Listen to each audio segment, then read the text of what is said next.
എല്ലാരും എന്നെ എടുക്കുവാണു. എല്ലാരും ഊണൊക്കെ കഴിഞ്ഞോ? എന്തൊക്കെയുണ്ട് എല്ലാവർക്കും വിശേഷമൊക്കെ? നല്ല വിശേഷങ്ങളാണെന്ന് എല്ലാവരും തന്നെ പറയുന്നുണ്ട്. അമ്മ ഞങ്ങൾക്ക് നല്ല വിശേഷമാണ്, നല്ല വിശേഷമാണ്. പിന്നെ നമുക്കിവിടെ പ്രത്യേകിച്ചായിട്ട് വിശേഷമൊന്നുമില്ല.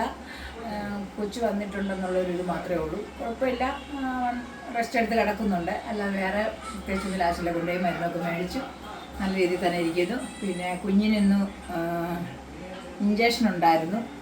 അതിന് ഇപ്പം ദേവുവിന് വയ്യായിരുന്നതുകൊണ്ട് ഒരു വിധത്തിലാണ് ഞാനും മോനും കൂടെ ഇവിടെ കൊണ്ടുപോയത്. 3 കുത്തിവെയ് ഉണ്ടായിരുന്നു. അമ്മമാരുടെ മടി വെച്ച് കുത്തിവെക്കുന്ന പ്രശ്നമായിരുന്നു. ദേവുവിന് വരാൻ പറ്റത്തില്ലായിരുന്നല്ലോ. അതുകൊണ്ട് ഞാനും അവരോട് കൊണ്ടുപോയി. പിന്നെ നമ്മളെ അറിയാവുന്നവരൊക്കെ ആയതുകൊണ്ട് പ്രശ്നമൊന്നുമില്ലായിരുന്നു.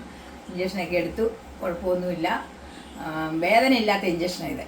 3 എടുത്തു. അന്നേരം ഒന്ന് കരഞ്ഞതേ ഉള്ളൂ, പിന്നെ കരഞ്ഞൊന്നുമില്ല. അപ്പം പനിയൊന്നുമില്ല, കുഞ്ഞ് സുഖമായിട്ടോണ്ടിരിക്കുന്നു. പിന്നെ എന്തൊക്കെയുണ്ട് എല്ലാവർക്കും വിശേഷങ്ങൾ? ദേവുവിന് വയ്യാത്ത കാരണം അതൊരു പ്രശ്നം. എനിക്ക് ഞാൻ എന്തെങ്കിലും ചോദിച്ചാലേ ആക്ഷൻ മാത്രമേ ഉള്ളൂ, സൗണ്ട് ഇല്ല. അതുകൊണ്ട് ഒന്നും മിണ്ടാൻ വയ്യ. കാരണം ദേവ് അടുക്കളയിൽ അവിടെ പെരയ്ക്കാത്തോ അടുക്കളോട്ട് വന്നാലും പെരയ്ക്കാതിരിക്കും. ദേവേ കൊച്ചിനെ നോക്കാൻ പറഞ്ഞു. ദേവ് വിളിയേക്കുന്നുണ്ടെന്ന് എനിക്കറിയില്ല. അടുത്ത് എന്ന് നോക്കണം. അതുകൊണ്ട് ദേവുകൊണ്ട് ഞാൻ പറഞ്ഞു, നീ ഒരു കാര്യം ചെയ്താൽ മതി, നീ എഴുതി കാണിച്ചാൽ മതി എന്ന് പറഞ്ഞു. ഒക്കെ തൊണ്ടയ്ക്ക് ഭയങ്കര വേദനയാണ്. ഭർത്താനൊന്നും പറയാൻ പറ്റത്തില്ല, ഫോണൊന്നും വിളിക്കാൻ വയ്യ. അതെന്ത് പറ്റിയതാണെന്നുള്ളത് നമുക്കറിയത്തില്ല. നാളെ പനി വന്നിട്ട് മാറിയില്ല. അതിന് മുന്നേ ഓഫീസിൽ പോയില്ലേ, അവിടെ ചെന്ന് ചുമ്മാ ഇരിക്കുമല്ലോ. എല്ലാവരും ഫോൺ വിളിച്ച് കാര്യങ്ങൾ തിരക്കുമല്ലേ. അത് കാരണം അവിടെ അങ്ങനെ ആയ കാരണം അത് നമുക്കൊരു വലിയൊരു വിഷമം. എന്നും ഓരോരോ അസുഖം. പക്ഷേ അസുഖം മാറണമെങ്കിൽ അവധി എടുക്കണം. അവധി എടുക്കാൻ ഓഫീസിൽ നിന്ന് പറ്റത്തില്ല. അപ്പോൾ നിന്ന് തന്നെ വിഷമിച്ച് അവളൊരു അവധി എടുത്തേക്കുന്നത്. നാളെ ഞായറാഴ്ച ആയതുകൊണ്ട് രക്ഷപ്പെട്ടു, അല്ലെങ്കിൽ നാളെ പോകേണ്ട വന്നേനെ.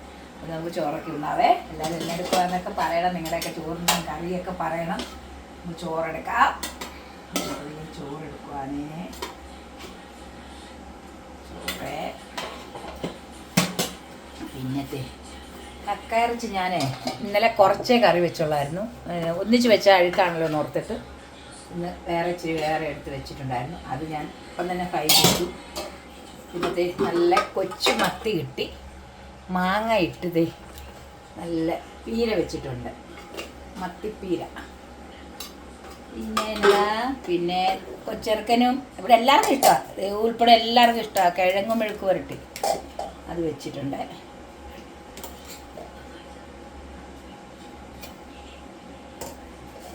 പിന്നെ നല്ല രസം കണ്ടോ, നല്ല അടിപൊളിയായിട്ട് ഒരു രസവും കൂടെ എന്ന് വെച്ചാൽ രസമൊക്കെ പിള്ളേർക്ക് നല്ലതാണ്.